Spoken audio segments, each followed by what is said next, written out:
Assalamualaikum warahmatullahi wabarakatuh. Pemirsa, berjumpa lagi dengan saya, Klik. Kita akan berbincang-bincang mengenai hal-hal yang aktual yang terjadi di masyarakat kita, hal-hal yang viral yang ada di media sosial, dengan pandangan yang cerdas, ilmiah, luas, dan menarik tentunya. Bersama guru kita, Ustadz Adi Hidayat. Kita sapa dulu beliau. Assalamualaikum, Ustadz. Waalaikumsalam warahmatullahi wabarakatuh. Mas. Sehat, Ustadz? Alhamdulillah, baik. Syukur pada Allah Subhanahu wa taala. Gimana kegiatan, Ustadz? Alhamdulillah, menyesuaikan keadaan jeda, anak-anak sekolah ada libur. Iya, libur, Ustadz, di mana-mana macet, Ustadz. Ya, alhamdulillah. Nah, begitulah hidup. Mesti Masya ada Allah, ya. jeda-jeda untuk merefresh, menyegarkan kembali demi menyiapkan kegiatan berikutnya yang lebih berkualitas. Masya. Nah, di ibadah juga begitu kan? Ya, Iya, Ustaz. sholat 5 waktu kan nggak langsung selesai ini, langsung lagi iya, kan tidak. betul, Ada betul, jedanya betul, juga kan? betul. Subuh, jeda, duhur, jeda kan? Iya, Bahkan puasa sunnah pun kan dianjurkan oleh Nabi kalaupun ingin banyak dengan jeda kan? Iya, Yang dikenal dengan puasa sunnah Daud itu. Ya, Senin puasa, Selasa istirahat, Rabu puasa, kan? Kemudian Kamisnya istirahat. Supaya ada apa? Ada jeda berkelanjutan. Kemudian kualitas menjadi semakin bertambah dan fisik menjadi semakin kuat. iya. Tapi ingat, puasa Daud ya, bukan sholat Daud. Bukan subuh, sholat, zuhur, Iya, tidak. Gitu. Itu Iya. tidak dibenarkan demikian. Iya. Tapi kalau liburan sendiri disunahkan nggak, Ustadz? Maksudnya untuk rihlah? Ya, dalam Islam ada istirahat untuk berlibur, untuk bahkan di Quran kan kita juga diperintahkan untuk melihat menerawang sekitaran, ya jalan, kul siru fil ardi, silahkan kamu lihat merantau Iya, di iya. berbagai belahan bumi. Bahkan hadis yang populer dari Nabi sallallahu alaihi wasallam, la tusyaddur rihal ya illa li thalathatin. Jangan kamu punya keinginan kuat untuk berihlah, jalan-jalan kan, melihat kawasan yang lebih luas, merantau kan, kecuali engkau mendekatkan pada 3 tempat. Ya, Iya. Masjidil Haram, Masjidil Hadza kata Nabi, Masjid Nabawi, Masjidil Aqsa. Nah, ini isyaratnya apa? Kalaupun kita ingin mengisi libur, maka cari tempat-tempat berkualitas. Satu, yang meningkatkan iman kita kepada Allah Subhanahu wa taala. Ke Masjidil Haram kan suasananya iman menjadi meningkat, ya. Kemudian konektivitas kita kepada Allah menjadi semakin kuat, keinginan beribadah semakin rekat. Demikian di Masjid Nabawi, pun demikian di Palestina di Masjidil Aqsa, ya. Nah, yang kedua adalah meningkatkan pengetahuan. Di sekitaran Masjidil Haram itu kan banyak situs-situs sejarah Islam yang menjadi bukti nyata bagaimana dakwah pertama kali berjalan, kehidupan Nabi, kan? Fatrah masa Mekah, kemudian ketika pindah ke Yathrib yang kelak jadi Al-Madinah Al-Munawwarah. Banyak situsnya. Jadi saksi bagaimana perjuangan kebaikan, pancaran cahaya-cahaya Islam yang menghasilkan peradaban dan inspirasi bagi dunia.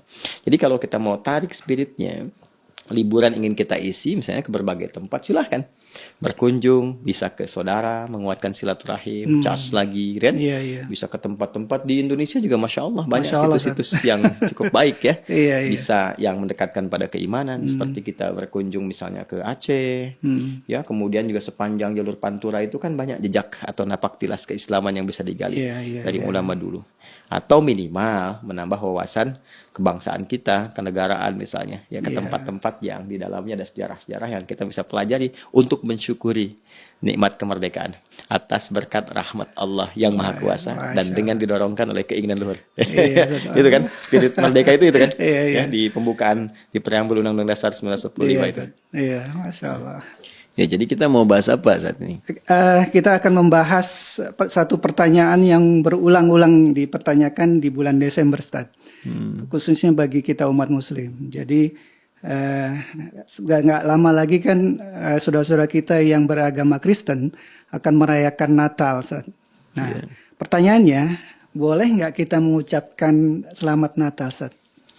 Baik, jadi pertama ini menjadi menarik karena pertanyaan dimaksud seringkali berulang di penghujung tahun setiap datang Desember gitu ya. Iya, betul. Ya, namun ya kita proporsional saja, bersikap wajar, tidak mengapa. Toh ini boleh jadi juga semakin mencharge wawasan kita, menambah pengetahuan dan meningkatkan sisi toleransi yang proporsional. Iya, iya. Sekalipun wajar juga kita bertanya, kenapa saat eventnya saudara-saudari kita yang lain seperti Hindu misalnya, Buddha atau Konghucu, di saat hari rayanya juga tidak seramai pembicaraan seperti sekarang gitu. Iya, iya. Tapi ya tidak apa-apa, sekali lagi ini proporsional. Yang penting ada sisi yang proporsional untuk menerapkan toleransi sesuai dengan porsinya masing-masing, bagaimana mewujudkan sikap saling menghormati dan membangun keharmonisan dalam berbangsa, bernegara. Untuk itu, di dalam Islam, bersyukurnya kita kepada Allah Subhanahu wa taala, konsepsi tentang toleransi, sikap menghormati, terutama antara keyakinan dan kehidupan beragama, itu sudah diatur sedemikian detail, lengkap, dan sempurna. Ya, dalam konteks ini, Islam membagi kepada dua bagian sisi toleransi yang terkait dengan aspek beragama ini. Apakah pembahasannya masuk di ranah ibadah, dalam konteks hubungan kita, konektivitas kita dengan Allah Subhanahu wa taala, dengan Tuhan yang kita yakini, kan? Ataukah yang dimaksudkan ini sisi muamalah, konektivitas kita secara sosial dalam berkehidupan bermasyarakat misalnya, atau berbangsa, bernegara. Nah, Islam mengatur itu secara sempurna, memberikan ruang-ruang untuk kita berinteraksi dan batas-batas yang di dalamnya terdapat unsur penghormatan, saling menghargai, dan toleransi tingkat tinggi. Ya, saya beri contoh misalnya, ketika berbicara tentang persoalan agama, bagaimana toleransinya? Sangat sempurna. Bahkan turun surah sekaligus satu surah. Di dalam surah Al-Kafirun itu kan, itu kan sejarahnya ketika ada yang berusaha mengajukan proposal pengajuan kepada Nabi Muhammad SAW supaya mencampur adukan keberagamaan itu dengan bergantian beribadah.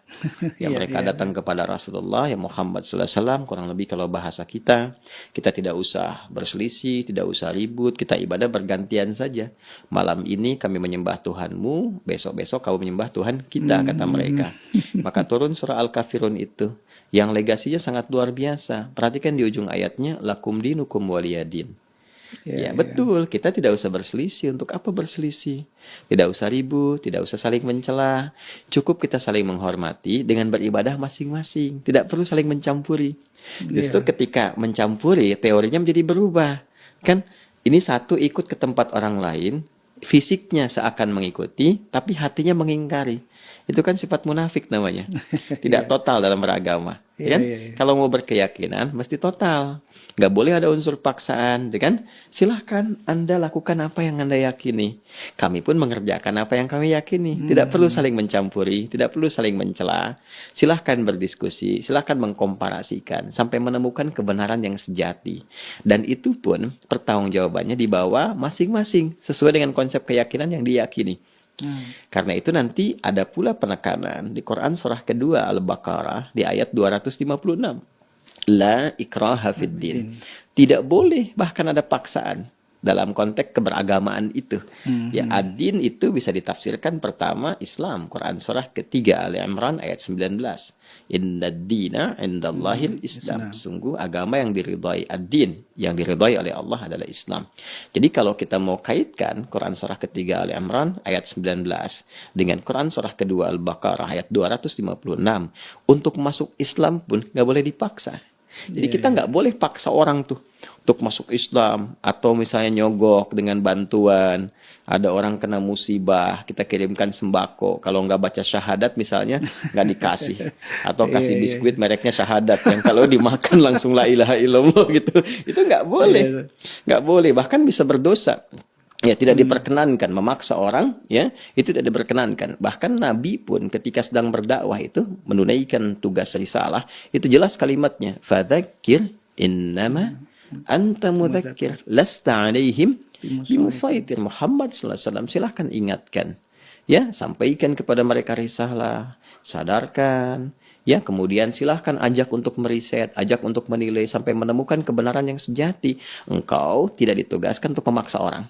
Lasta alaihim bimusaitir, kan? Maka siapa kita harus memaksa orang lain?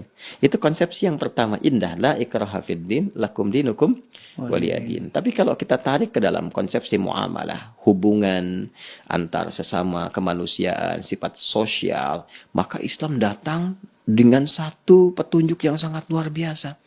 Di situ muncul bagaimana membangun harmoni, saling tolong menolong, ya kan? Membantu, bahkan boleh kita mensupport juga non-muslim yang boleh jadi mungkin merasa kekurangan atau kena musibah dan sebagainya. Jangan kita lihat akidahnya. Dalam konteks membangun bangsa bernegara, boleh jadi di kantor misalnya ada kawannya yang non-muslim juga, ya kan? Iya, Misalnya di instansi pemerintahan atau bahkan di kemiliteran, nggak semuanya mungkin orang Islam, tapi mereka bekerja sama membangun keharmonisan untuk apa? Untuk memakmurkan negeri, berjuang demi negara, demi bangsa. Bagi umat Islam diniatkan pula sebagai ibadah kepada Allah Subhanahu wa taala. Itu toleransinya sempurna. Punya tetangga, ya kan? Non-muslim. Saya misalnya punya tetangga yang Kristen, yang Hindu misalnya, atau yang Buddha. Kita masak makanan kita, tercium baunya ke tetangga. Apa kata Nabi? Ya kan? Selama baunya sampai ke tetangga, maka bagi dengan tetangga itu. Walaupun cuma kuahnya gitu kan. Nah ini ada yang salah tangkap. Dia tangkap ujungnya Kuahnya aja. aja. Jadi dia makan opor ayamnya, dia bagi kuahnya. Tidak begitu ya. Jadi walaupun yang kita masak mungkin cuma mungkin kuahnya kuah opor tapi isinya tempe, bagi gitu. Iya, Supaya nggak salah persepsi. Tapi apakah hadisnya pernah berkata jika tetangga Anda muslim saja? Tidak. Iya, betul. Di dalam konteks kemanusiaan kita berbagi, konteks bernegara kita saling support, tapi ibadah itu punya porsinya sendiri. Nah, kenapa saya antarkan dengan pembahasan ini? Ini yang menjadi kemudian titik awal pembahasan kita dengan pertanyaan, apakah Natal itu ini masuk kategori ibadah atau muamalah? Ya kan? Nah, ini persoalannya. Apakah dalam Natal itu yang dilakukan saat Natal, saudara-saudari kita sebangsa setanah air misalnya di Indonesia, atau bahkan yang di luar ya, karena ini kan terkait dengan agama tertentu yang tidak hanya dicakup di Indonesia, tapi di luar juga ada yang seiman atau sekeyakinan dengan apa yang tadi disebutkan dari kalangan Kristen. Nah sekarang persoalannya Natal itu bagi saudara-saudari kita yang di Kristen itu ibadah atau hanya persoalan budaya? Persoalan sosial, gitu kan? Yang kalau diinteraksikan, ya bisa membangun harmoni dalam konteks sosial saja, nggak ada kaitan dengan ibadahnya. Nah, kalau kita merujuk misalnya, taruhlah pada keterangan Kemenag ya. Ini Kemenag kan suka bikin panduan dan ini kan yang punya otoritas mengatur tata cara, ya membantu bukan tata cara ya, tapi membantu bagaimana pelaksanaan ibadah, implementasi ibadah di masyarakat khususnya di Indonesia dalam berkeyakinan itu bisa terpenuhi dan terjamin dengan baik sebagai amanat Undang-Undang Pasal 29 ayat 2. Negara menjamin kemerdekaan tiap-tiap penduduk untuk memeluk agamanya masing-masing dan beribadah menurut agama dan kepercayaannya itu. Demi memudahkan, menjamin, memberikan pengayoman, memfasilitasi, salah satunya kan ada Kemenak. Ya nanti sejarahnya kalau mau itu cukup panjang, tapi di antara fungsinya demikian. Nah, ini saya punya satu lembaran ya. Beberapa yang kita ambil langsung dari situs Kemenak, Kementerian Agama Republik Indonesia. Ini yang terbaru ya, yang terbaru. Yang terkait dengan kondisi PPKM, kan? Yang dengan PPKM ini bagaimana kemudian Kemenak menghadirkan edaran terkait dengan pelaksanaan Natal. Jadi judulnya ini cukup menarik nih. Ya, kalau kita lihat, nah ini kan ini Menteri Agama ya. Kemudian ini Menteri Agama yang dari situs Kemenag. Judulnya kalau saya boleh bacakan, PPKM level 3 batal. Kemenag perbarui edaran pelaksanaan ibadah Natal. Ibadah 2021 ya kan? Ya kan ibadah Natal. Berarti dalam Natal ada ibadah. Iya. Ya, dan Kemenag itu kan nanti punya dirjennya tersendiri, bagian-bagiannya. Kan Dirjen Bimas Islam, kan bimbingan masyarakat untuk yang Muslim. Nanti ada yang Kristen, ada yang Hindu, ada yang Buddha. Berarti ada bagian-bagiannya tersendiri. Dan Natal ini dipahami sebagai ibadah. Dan umat Kristen juga memahaminya sebagai bagian dari ibadah pada prakteknya. Kan? Pemahaman pertama ya terlepas dari diskusinya atau perdebatannya seputar kelahiran Nabi Isa alaihissalam atau disebut juga dengan Yesus ya atau Mesias. Ya ada persepsi mengatakan tanggal 25 Desember, ada di persepsi lain di bulan Januari, ya ada sisi yang lain juga mengatakan di musim panas, ya. Terlepas dari itu kan ada perayaan ibadah di situ. Ada ibadah, ya kan? Datang ke gereja, melakukan kebaktian dan sebagainya. Karena itu disertakan pada kepentingan ibadah. Artinya apa? Natal tidak berdiri sendiri. Natal ada nuansa ibadahnya. Yang memandang Natal itu termasuk pada ranah ibadah, maka praktek toleransinya bagi umat Islam menggunakan skema yang pertama tadi. Ya, Iya, Apa iya. skemanya? Lakum dinukum waliyadin. Nggak boleh diganggu. Ya, bahkan harus dihormati. Bagaimana cara menghormatinya? Cara menghormatinya dengan cara membiarkan saudara-saudari kita beribadah sesuai dengan keyakinannya masing-masing, tanpa mencampurinya sedikit pun. Baik dengan perkataan ataupun juga dengan suasana hati tertentu, apalagi dengan perbuatan. Ya, seperti ikut-ikutan ke gereja misalnya, atau menyimak kebaktian, atau mengenakan pakaian-pakaian yang memang khusus dipahami sebagai bagian dari ibadah ya di agama tertentu. Atau bahkan, mohon izin di perspektif yang lain, sisi sebaliknya. Misalnya ada yang sering dengar kita kasusnya, ya di usaha-usaha tertentu, di mall misalnya, atau di Iya, bisnis iya. tertentu, yang pegawainya kadang dipaksa untuk Dipaksa, mengenakan iya, pakaian-pakaian tertentu, itu ya nggak boleh. Ya, jadi nggak Iya. boleh ada unsur paksaan di dua sisi secara bersamaan. Jadi kita juga tidak perlu memaksakan diri karena aspek menghormati ini. Ya, Iya, jadi iya. tidak mengenakan itu justru ini bagian dari toleransi. Ya, menjaga perasaan, menampilkan satu pandangan yang utuh tentang konsepsi keberagamaan, menghormati, ya. Jadi baik itu dari segi perkataan, kemudian juga suasana hati, pun dengan perbuatan. Tidak perlu dipaksakan, ya apalagi sampai menyertai. Ya, dan itu sudah ada fatwa-fatwa ulama terkait dengan yang demikian. Bahkan dalam urusan untuk, mohon maaf ya, menghadirkan potensi untuk menyakiti, mengganggu, merusak, itu tidak diperkenankan sama sekali. Karena seringkali kita mendengar ada isu-isu. Ya kalau sudah masuk ke Desember ada penjagaan ketat dari aparatur kepolisian dan sebagainya di gereja-gereja tertentu. Karena dikhawatirkan ada serangan-serangan atau teror dan sebagainya. Sekaligus kita menegaskan. Ya, kita menegaskan. Ya, khususnya pada umat Islam bahwa tidak boleh sama sekali mengganggu. Apalagi merusak. Mencela pun tidak diperkenankan. Itu ada surahnya sendiri loh. Iya, iya. Surah ke-6 Al-An'am ayat 108. Wala tasubbul ladzina yad'una min dunillahi fayasubbullaha adwan bighairi ilm. Jangan sekali-kali engkau mencela dan orang-orang yang berbeda keyakinan dengan kita, tidak menyembah Allah Subhanahu wa taala. Dikhawatirkan balas mencela Allah atas dasar ketidakpengetahuan mereka. Ya, nanti timbul rasa benci. Nah, rasa benci yang berlebihan ini tidak mendorong kemudian untuk mencari, mendapatkan petunjuk pada kebenaran atau mau menggali Islam. Bahkan di situ nanti muncul celaan-celaan tanpa dasar pengetahuan. Jadi mencela saja tidak boleh, apalagi merusak. Iya, Ya, iya. perhatikan bagaimana satu sisi tingkat tinggi toleransi dalam Al-Quran disajikan terkait dengan aspek ibadah. Jadi silahkan ditunaikan, ya kan? Senyaman mungkin, sebaik mungkin, sesuai dengan keyakinannya masing-masing. Dan umat Islam tidak perlu mencampuri segala yang terkait dengan ibadahnya ini, baik itu dengan perkataan, ataupun dengan suasana hati tertentu, atau bahkan dengan perbuatan-perbuatan tertentu. Nah, kenapa saya sebutkan perkataan, hati, dan perbuatan? Karena di dalam Islam, aturan ibadah ini mencakup kepada 3 aspek tadi. Iya, iya. Jadi ada ibadah menggunakan hati. Ya, masih ingat kan babnya? Iya, Ustaz. Bab niat kan? Niat. Niat itu kan bersumbernya di mana? Dalam hati. Hati. Ya kan? Dalam sholat ada niat. Dalam Iya, iya. puasa ada niat. Dalam haji ada niat. Sumbernya di mana? Di hati. Hati. Kemudian yang kedua, ada ibadah lisan. Dan kadang-kadang ibadah lisan ini menjadi pembuka yang sangat menentukan akan legalnya atau halalnya ibadah yang berupa perbuatan. Iya, Ya, iya. sambil contoh misalnya. Mas Lik sudah menikah kan? Iya. Ya, punya keluarga, punya anak, punya istri. Legalnya, halalnya, hubungan antara suami dan istri, kapan itu dibenarkan, dibolehkan, itu ternyata dibuka dengan ibadah lisan. Saya terima nikahnya si Fulana binti Fulan dengan mas kawin sekian dibayar tunai. Iya. Ada ijab, ada qabul. Ijab dan qabul, bukankah itu perkataan? Iya. Itu ibadah. Dan disebut mitsaqan ghalidha, perjanjian yang sangat kuat, komitmen yang harus dipegang erat. Itu ibadah. Itu dengan lisan. Kemudian juga syahadat. Ya, pokok pertama, rukun Islam yang pertama itu kan syahadat. Iya. Asyhadu an la ilaha illallah wa asyhadu anna Muhammadar Rasulullah. Dengan apa diucapkan? Lisan. Dengan lisan kan? Maka lisan pun beribadah. Iya. Ya kan? Kemudian perbuatan. Ya, perbuatan kita sholat, bergerak. Gitu kan? Kemudian juga kita membaca Al-Quran dengan megang mushaf dan sebagainya. Bahkan ada gabungan antara lisan, hati, dan perbuatan. Seperti sholat. Sholat diniatkan dalam hati.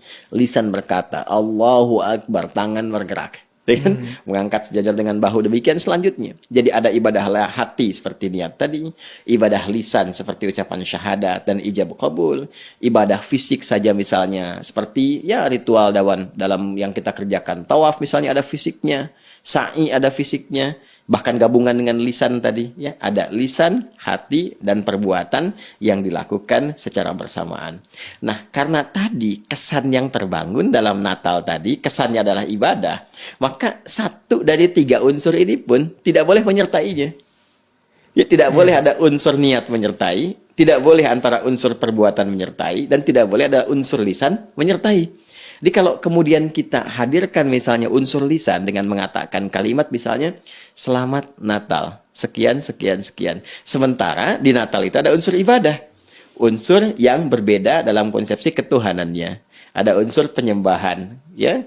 Ada unsur peribadahan seperti tadi yang digambarkan. Datang ke gereja, ada proses tertentu yang sesungguhnya dalam keyakinan kita Islam dipandang berbeda. Jadi kalau kita ucapkan ada pengakuan di situ. Sementara komitmen la ilaha illallah adalah tidak menuhankan kecuali hanya Allah saja. Menepikan yang lain kecuali hanya menuhankan Allah. Jadi kalau ada konsepsi bertentangan dengan la ilaha illallah, kita mesti tolak, kan? Nah, itu kan komitmen beribadah kita. Ya, komitmen beribadah yang itu pun dijamin oleh undang-undang dan dipahami oleh sesama. Jadi memang kaidah dasarnya setiap pemeluk agama itu harus meyakini bahwa apa yang dianutnya itu yang paling benar. Itu biasa. Ya, biasa. Dan toleransinya memang yang paling ideal yang tadi lakum dinukum waliyadin, sudah kita menghargai saja, menghormati, kan tidak ada masalah tuh. Iya. Sebetulnya nggak ada masalah. Iya. Dan yang paling menarik begini ya, yang paling menarik bahkan saudara-saudari kita pun sebangsa setanah air yang berbeda keyakinan, misalnya baik itu di Kristen ya ataupun mungkin Katolik atau Hindu Buddha atau Konghucu, di hari-hari besarnya tidak pernah menuntut kepada kita. Seperti kita pun tidak pernah menuntut di Idul Fitri harus ucapkan ya selamat Idul Fitri ya, Idul Adha ya, waktu Idul Adha kami ini mayoritas loh, kan tidak pernah begitu. Kita tidak pernah membangun isu mayoritas, minoritas, tidak pernah seperti itu. Ya, bahkan saya pernah katakan sesuatu yang biasanya digunakan di tempat lain, di negara lain sebagai toleransi ya dalam konteks keagamaan, ya konteks keumatan, bahkan mayoritas agama yang ada di tempat itu hari liburnya digunakan ya berdasarkan hari ibadahnya yang mayoritas itu. Kalau Anda mau lihat di Eropa hari liburnya ada apa? Minggu. Minggu kan? Mereka menyebutnya dengan minggu kan? Baik. Kalau di Arab umumnya di Mekah hari apa? Jumat. Jumat. Kan di Saudi Jumat. Di mana lagi? Di Qatar misalnya Jumat, kan? Ya, kenapa? Karena kebanyakan hari Jumat itu orang Muslim di sana kan menunaikan ibadah sholat Jumat. Umumnya Jumatan. Di Eropa hari Minggu umumnya pada ke gereja. Di Amerika Minggu karena hari untuk ibadahnya hari Minggu. Jadi yang mayoritas punya hari ibadah jadikan hari libur. Di Indonesia mayoritasnya Muslim. Tapi hari liburnya hari apa? Ahad. Coba Anda bisa lihat kan? Iya. Dan kita tidak pernah menyampaikan isu semacam itu. Jadi kita tuh hatam toleransi. Iya. Ya, alhamdulillah nggak pernah ada yang menyoal. Jadi kita biasa saja gitu, sudah terbiasa dengan itu semua, menghargai sepanjang itu bisa kita sesuaikan untuk keharmonisan membangun bangsa, negara kita bersama-sama. Nah, tadi tarik ke dalam konsepsi beribadah, dalam toleransi beribadah pun tuh porsinya ada. Ya, jangan sampai dipahami bahwa karena tidak mengucapkan nggak toleran. Jadi kita edukasi dulu, ini loh kenapa di umat Islam tidak mengucapkan dalam konteks ini selamat ya pada satu agama tertentu pada hari rayanya, karena di hari raya itu ada nuansa ibadahnya, nilai ibadahnya. Terkait dengan Natal pun di sini kan ada yang tadi saya sampaikan dari Kementerian Agama, bahkan ini kan rinci kita print out tuh surat edarannya nomor ×2 SE itu kan ×33 tahun 2021 ya tentang pencegahan dan penanggulangan coronavirus disease 2019 dalam pelaksanaan ibadah dan peringatan Hari Raya Natal tahun 2021. Nah, jadi sesungguhnya menghadirkan keamanan, kenyamanan, ketentraman bagi umat lain untuk menunaikan ibadah sesuai dengan keyakinannya, itu bagian dari toleransi umat Islam tanpa harus menyertakan. Yang paling dikhawatirkan kan begini, lisan mengucapkan tapi hatinya tidak meyakini. Namanya apa tuh? Iya, munafik saja. Jangan sampai nanti selamat ya, tapi di hatinya mengatakan tapi bohong. Kan nggak boleh begitu. Ya kan? Kan tidak menghargai juga. Jadi penghargaan tertinggi silahkan. masing-masing gitu kan. Nah, setelah itu ya kita berbaur, bertoleransi, membangun negeri harmoni bersama-sama. Iya. Tapi gimana, Ustaz? Seandainya pejabat publik harus mengucapkan itu, karena ya beliau sebagai pejabat publik yang mengayomi semua masyarakatnya, Ustaz. Apakah ini ada pengecualian atau gimana, Ustaz? Ya, seperti presiden, Betul. gubernur, bahkan menteri agama. Menteri Agama ini Ya, saya. karena kan mengayomi seluruh agama Betul, untuk betul, yang Ustaz. di Indonesia, atau bahkan lebih dahsyat daripada itu, adanya satu hubungan keluarga, mungkin anak masuk Islam, orang tua belum, gitu kan? Iya, Jadi iya. ada heterogenitas dalam Betul, satu banyak hal keluarga. juga itu. Dan bersyukurnya, alhamdulillah, Islam pun sudah tuntas mengatur itu. Oh gitu, Ustaz. Iya, Masya Allah. baik di suasana ya, ibadah-ibadah di keyakinan tertentu, seperti misalnya momennya Natal saat ini untuk saudara-saudari kita yang di Kristen ataupun Katolik, atau bahkan di luar konteks ibadahnya secara bersosial. Ini lebih dahsyat lagi.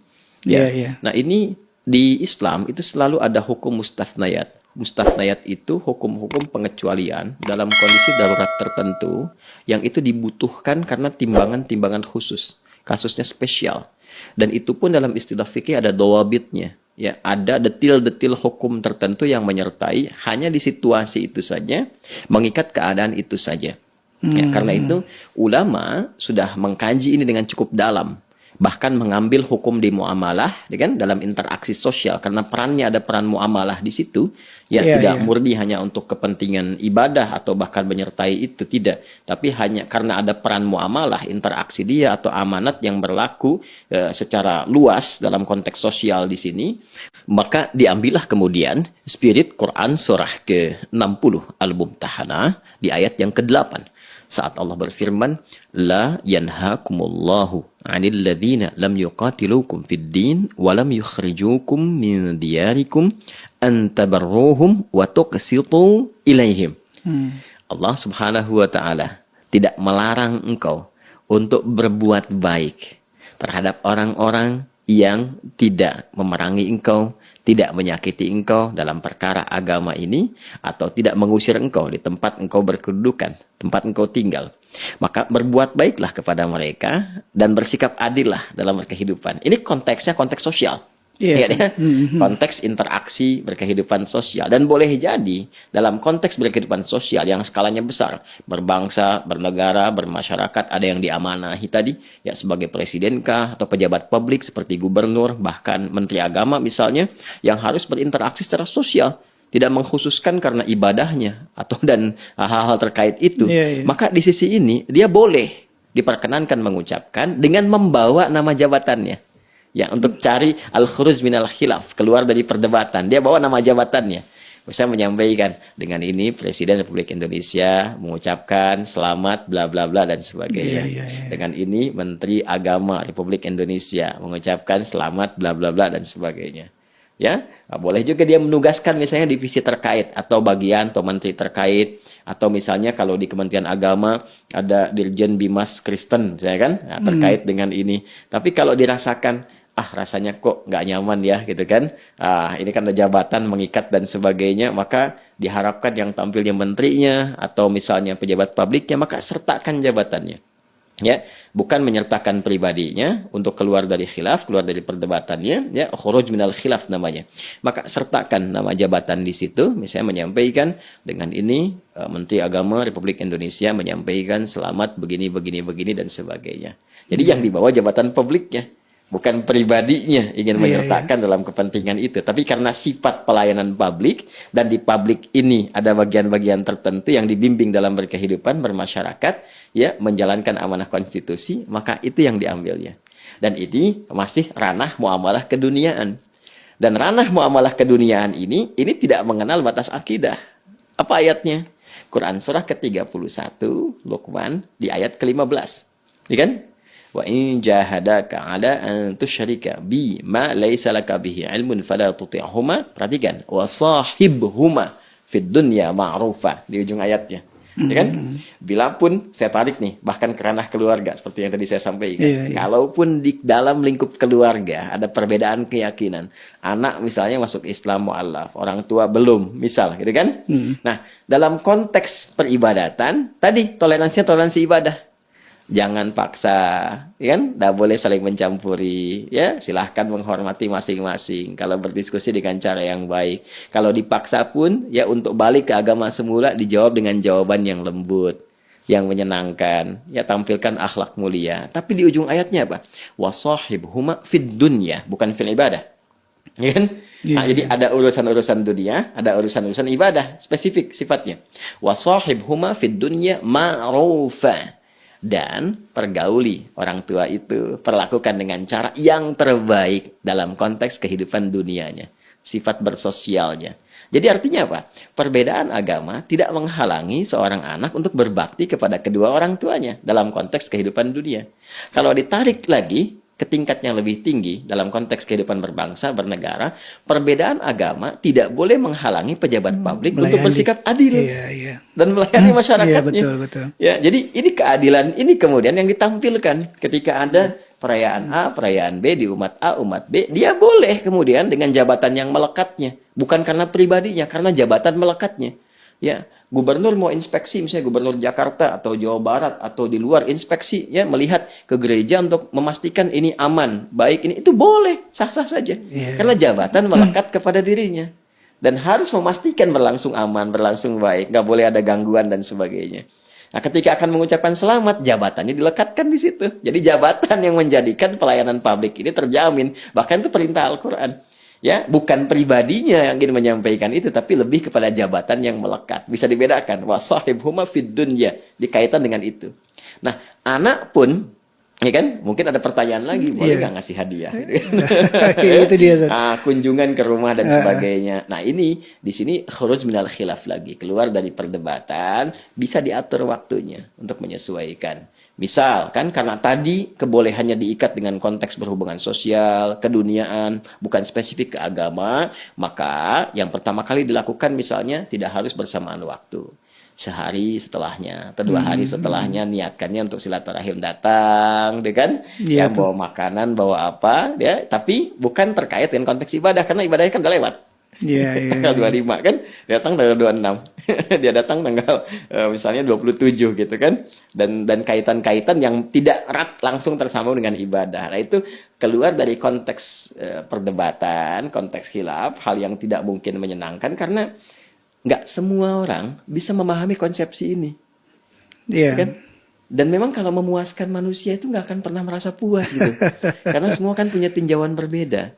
Tapi ini indah loh konsep toleransinya. Ya, kita membiarkan, kan?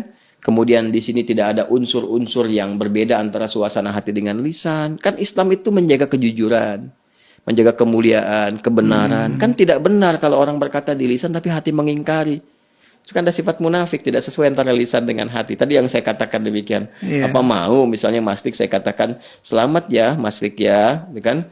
Sudah mendapatkan anak sekian ya, dan mereka pintar-pintar, tapi di hati mengatakan tapi bohong ya. Kan nggak boleh kan? Itu nggak baik kan?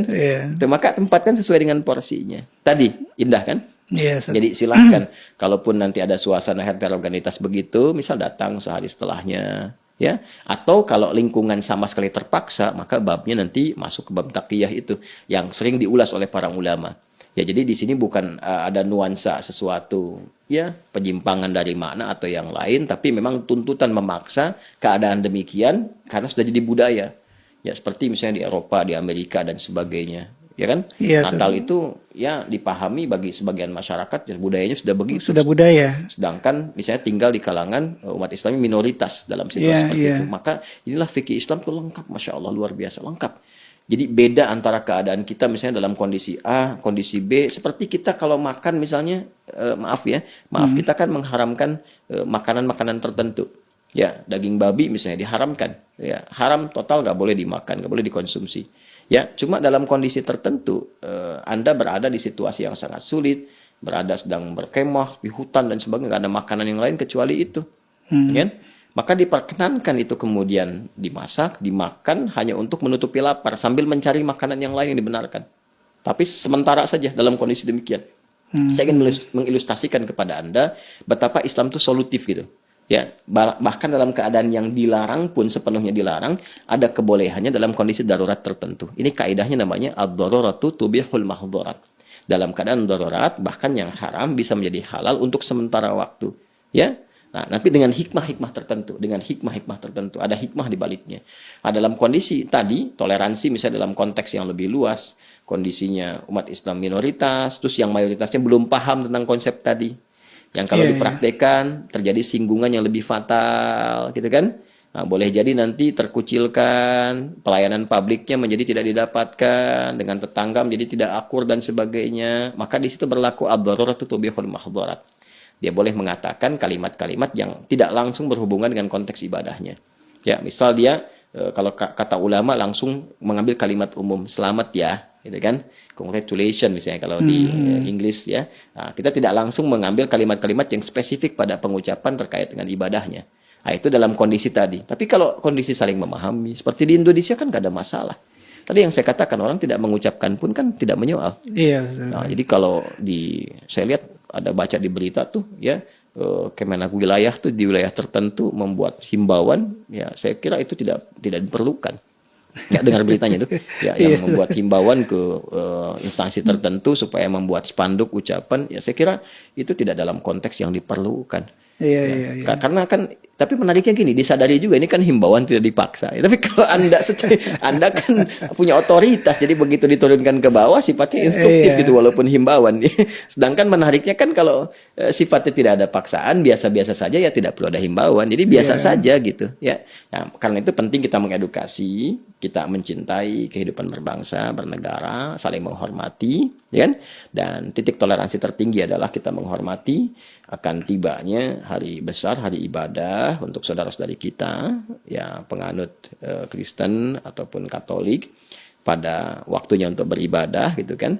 Ya, kita menghormati dengan mempersilahkan, menunaikan sebaik, senyaman mungkin, ya kan. Tidak boleh kita mengganggu, mencela dan sebagainya, mencampuri sedikit pun baik dengan lisan, dengan hati ataupun dengan perbuatan. Dan hal-hal yang terkait dengan aspek-aspek kehidupan membangun negeri, bermasyarakat, berbangsa, kita bersama-sama. Kerja bersama, bangun harmoni, saling empati, kemudian juga bahkan saling membantu, ya, mengentaskan kemiskinan, kemudian mengentaskan kesulitan yang sekarang kita alami ini, ya, ada krisis dalam beberapa hal, baik di ekonomi, sekarang kita harus kuat kembali, ya, pasca COVID ini, kita bantu, saling support di situ, ya. Kemudian yang kedua juga, ya, krisis sosial, hubungan bermasyarakat, ini yang bikin-bikin hoax, ya, yang kadang-kadang bikin informasi yang keliru, kadang memecah persatuan, kesatuan kedua berbangsa bernegara. Itu kan kita harus kompak juga. Ya, alhamdulillah saya perhatikan juga ini podcast kita diminati juga tuh. Yang muslim ikut nyimak, alhamdulillah. Betul, jadi kita Ustaz. pun edukatif ya, tampilkan yang betul. baik-baik. Tidak boleh juga menampilkan data-data yang keliru, dan pada akhirnya secara objektif dipersilahkan. Mau mengambil risalah Islam sebagai bagian terbaik dalam berkehidupan, ingin belajar, bertanya, silahkan.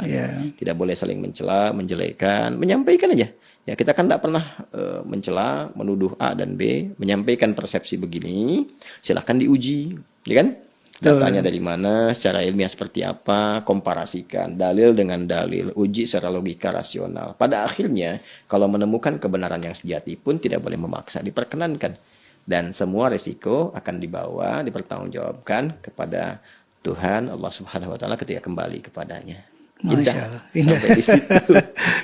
Ya, jadi kalau kita simpulkan tadi ya, cukup dihormati, tidak perlu menyertai apapun, kecuali kalau ada situasi-situasi dua hal tadi. Yang pertama, pejabat publik dengan tugas melayani publiknya, ada yang melekat di dalamnya. Yang ketiga, situasi khusus darurat yang diperkenankan, karena tadi misalnya tinggal di situasi yang muslimnya minoritas, kemudian ada satu kondisi tertentu yang kalau misalnya tidak mengucapkan atau berhubungan bergaul secara langsung, ya dipandangnya pandangan-pandangan karena belum mengerti tadi, belum paham tadi, perlu ada pendekatan-pendekatan untuk memahamkan. Nah, itu dipersilahkan, tapi mencari kata-kata yang baik yang tidak terjebak kepada nuansa pengakuan terhadap konsepsi keberagaman atau turut serta dalam ibadah, dan ulama sudah selesai babnya. Kan? Atau juga maka pada kondisi-kondisi terdesak seperti tadi kehidupan antara satu rumah dengan keyakinan yang berbeda dan sebagainya. Maka di titik ini tadi dikatakan kebolehannya diikat dengan keluar dari perdebatan khuruj minal khilaf, seperti datang sehari setelahnya, ya kan? Iya, Atau iya. juga membangun seperti yang pertama tadi, ya harus menyampaikan dengan kalimat umum dan sebagainya. Bila memang belum memahami, kalau sudah mengerti, sudah paham, ya kita terapkan aja dalam kehidupan beragama. Masya Allah. Dan ingat, penerapan ini sebagai ibadah kita, ya kan, sebagai muslim itu dijamin undang-undang. Iya, Pasal 29 ayat 2. Sekali lagi, negara menjamin kemerdekaan tiap-tiap penduduk untuk memeluk agamanya masing-masing dan beribadah menurut ya agama dan kepercayaannya masing-masing. itu. Jadi bagi kita ibadah itu di Islam kan ada perintah dan larangan. Ya kan? Perintah sholat, ya kan? Larangan mencampur adukan agama, ya kan? Iya. Larangan untuk berzinah, larangan minum khamar dan sebagainya. Jadi meninggalkan larangan, menunaikan perintah bagian dari ibadah. Nah, jadi tidak perlu disoal. Oh, dan ini nggak itu, toleran. iya. Ini bagian ibadah kami. Jangan begitu. Jadi ini yang memunculkan begitu. Nah, ini yang harus ditertibkan ya, supaya harmoni tetap terjaga. Tapi kita pun tetap mendoakan. Saya kira itu Mas Klik. Masya Allah, ya, Ustaz. Mudah-mudahan ini bisa menambah wawasan kita, menggambarkan bahwa Islam itu sangat luas toleransinya, Ustaz. Masya Allah, Masya Allah. Terima kasih, Ustaz, pembincangannya. Baik.